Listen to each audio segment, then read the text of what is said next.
All right, get ready because this deep dive takes us right into the wild world of a WhatsApp group chat. Mm-hmm. But Sounds familiar. yeah, but not just any group chat. This one is, well, it's chronicling this heart health competition.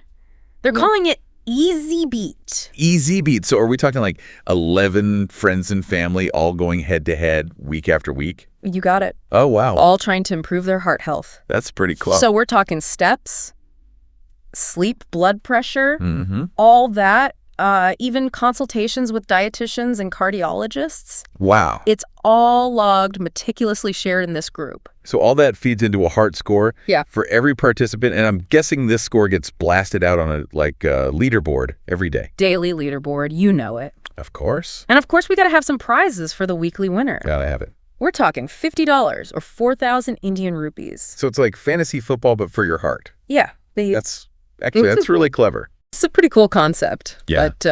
But it gets even more interesting. Here we go.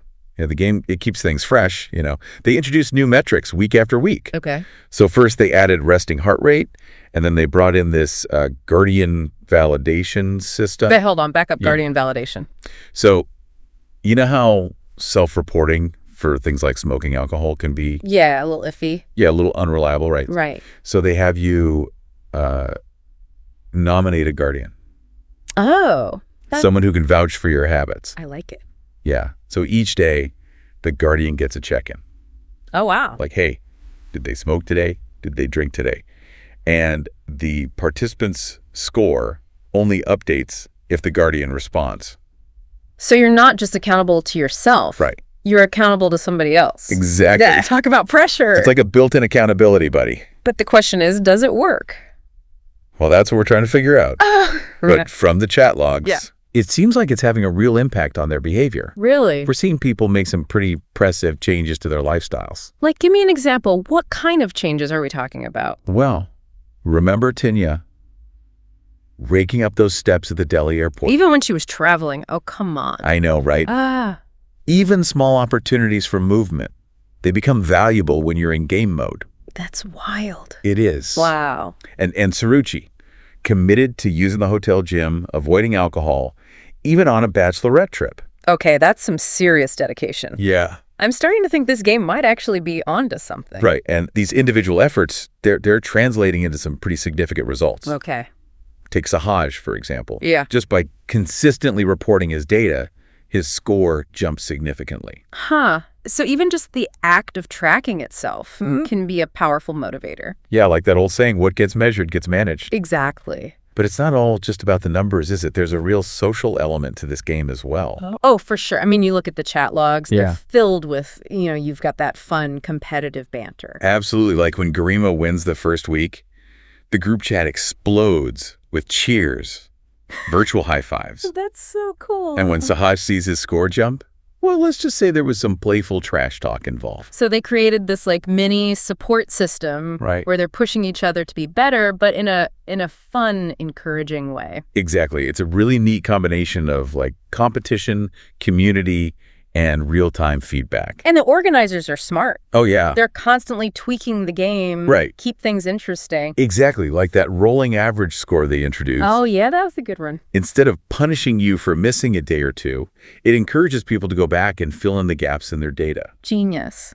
It's a really clever way to incentivize consistent participation. Totally. And they don't just focus on the competition. Right. They weave in education and awareness too. Each day, they share motivational messages, heart health tips, even fun facts related to aging. So they're learning while they're playing. Exactly. It's like sneaking vegetables into a smoothie. You get all the good stuff without realizing it. Exactly. But are they taking this data analysis even further? Oh, yeah. I heard something about them analyzing the group conversations themselves. You heard right. Oh, wow. That's where things get really fascinating. No. The organizers are planning to use the conversation data, along with all the health metrics, to provide even more personalized recommendations and insights. Hold on. So they're analyzing what people are saying to each other to figure out what makes them tick? Exactly. That's some next level stuff. It is. Imagine being able to pinpoint those specific conversations or comments that led to positive changes in a participant's behavior. Yeah, that's powerful. That's powerful stuff. Okay, I am officially hooked. This EZBEAT experiment is way more than just a game. It's like a window into how gamification can be used to motivate real behavior change. Precisely. But with great power comes great responsibility. Oh, I bet. And I'm sure you've got some thoughts on that. Definitely. We've got a lot to unpack. Let's dive into those tricky ethical waters when we get back. So we've seen how this EZBEAT game is structured, and you know how it seems to be nudging people towards healthier habits. But let's get into the nitty-gritty, the actual conversations. The chat logs. Yeah. Yeah, because the chat logs aren't just like a dry record of, scores and metrics. Right. It's a fascinating glimpse into how the game sparks interactions. Oh, okay. Both positive and not so positive. well, let's just say spirited. Okay, spill the tea. All right. Give us the juicy bits. Well, remember when Garima won that first week? Oh, yeah. The group chat exploded with cheers and virtual high fives. That's awesome. And when Sahaj made that big leap in his score, let's just say the playful trash talk was flying. So it sounds like they're really embracing the competitive spirit. Oh, yeah. But in a way that's still supportive and fun. Exactly. It's that perfect blend of, pushing each other while still having each other's back. Oh, yeah. But of course, it's not all sunshine and roses. Oh, here we go. There are moments when the competitive spirit gets a little too heated. Ooh, like what? Give me an example. Well, there was that time when Amar accused Saruchi of smoking and sleeping all day. Oh. Yeah, she was not having it. Oh, my goodness. Things got a little tense for a minute there. A little bit of drama. I love it. It's real life, Yeah. when you're putting your health data out there. Right, for everyone to see. It's bound to get personal. It's bound to get personal. Right, and it's a good reminder that, Yeah. it's not just a game. Yeah, it's real life. Real life. With real relationships. Dynamics outside of the competition. Exactly. Yeah, it makes you realize how real this is. Mm-hmm. It's like we're getting a front row seat to the inner workings of a friend group with all its quirks and, occasional blow-ups. Yeah, the occasional blow-up. Makes it all more relatable, don't you think? Oh, for sure. But let's talk about the game itself. Okay. It seems like the organizers were constantly, introducing new elements to keep things interesting. Oh, absolutely. Yeah. They added resting heart rate in week 2.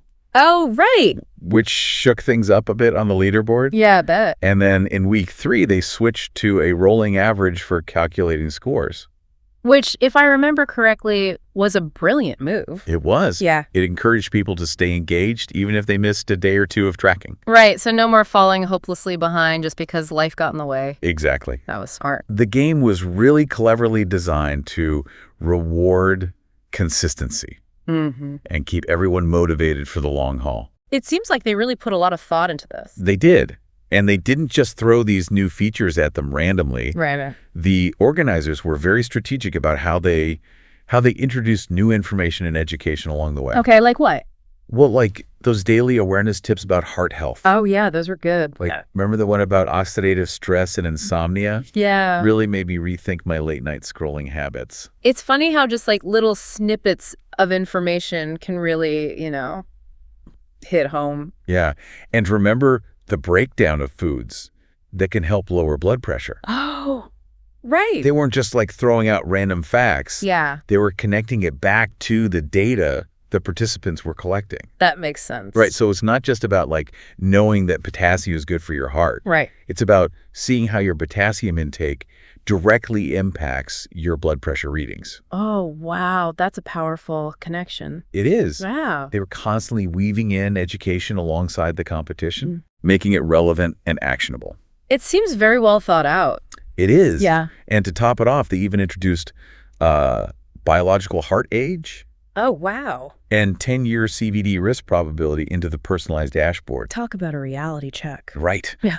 Seeing your score go up or down on a leaderboard is one thing. Right. But being confronted with your biological heart age or your risk of developing cardiovascular disease. Yeah, that's intense. That's a whole other level of motivation. Yeah. It's they were giving people a glimpse into their future health, both the good and the bad. Oh, wow. And hopefully inspiring them to make changes today to improve their outcomes down the road. It's really remarkable how they combined data, gamification, and personalized insights to empower people to take control of their health. It is, and that's precisely what makes this EZBEAT experiment so fascinating. Yeah, it really is. It's a microcosm of how technology can be used to promote well-being. But it also raises some interesting questions about the role of data in our lives. It definitely does. And speaking of data, Yeah. didn't they also start experimenting with group conversation analysis? Oh, yeah? Like they were digging into the chats themselves to understand what was motivating people. Yeah, I remember reading about that. That's what we'll delve into next. Cool. How they're trying to use the power of conversation to unlock even deeper insights into behavior change. So they're analyzing the conversations to figure out what's driving this behavior change. Yeah, like cracking the code of motivation. By looking at the chat logs, they want to pinpoint those like aha moments, the specific conversations, the comments that led to those positive shifts in habits. So like imagine being able to identify the exact words of encouragement or maybe a little friendly rivalry that pushed someone to finally hit the gym or cut back on the sugar. Exactly. That's powerful. Incredibly powerful. It could change how we approach personalized health interventions. Wow. But like with anything new and groundbreaking, there's always a few, wrinkles to iron out. Oh, I bet. Yeah. We've talked about how effective and engaging EZBEAT is. Right. But this deep dive into personal conversations, I feel like that might raise some eyebrows. Definitely. It all comes back to data privacy and consent. Right. Were the participants fully aware that their chats were being analyzed in this way? Yeah, that's a good point. And what about those guardians? Did they consent to having their conversations scrutinized? Yeah, these are important questions. Important questions. It seems like a tough balance to strike. Ew. On one hand, you could say participating in the game implies consent to a degree. Right. But then again, people might feel differently about their casual chats being analyzed compared to, just their health data. It's a gray area. It is a gray area, yeah. And it really highlights the need for, transparency and clear communication. The organizers need to be upfront about how the data is being used, who has access to it, and how they're protecting privacy. Yeah. I think that's super important. It is. And participants need to feel like they can ask questions. Of course. Voice concerns. Even opt out if they're not comfortable with certain parts of the data analysis. Right. It all comes down to respect and making sure everyone feels safe and informed. Absolutely. And that's what makes this EZBEAT experiment so interesting to me. Yeah, it really is. It's not just a game. It's a reflection of the bigger conversation around technology, data, and well-being. It really makes you think. It does. It forces us to grapple with these ethical dilemmas, when innovation and personal information collide. It really is like a real-life case study It is. in how we navigate this exciting but often murky world of the digital age. Murky waters. Yeah, murky waters. It is. And it leaves us with a lot to think about, right? A lot to ponder. So what about you, dear listener? Would you join a game like this, knowing that your conversations could be analyzed? What are your limits when it comes to sharing personal data, even for better health? We'd love to hear from you. Share your thoughts on social media. Use the hashtag EZBEATethics. Yeah, the more we talk about these important issues, Right. the better we'll be able to shape the future of technology in a way that puts ethical responsibility first. Couldn't agree more. Yeah. Well, that wraps up our deep dive into the world of heart health and gamification. I think it's clear that this is just the beginning. Yeah, the tip of the iceberg. As technology keeps advancing, so will the ways we use it to improve our well-being. Absolutely. Until next time, stay curious, keep exploring.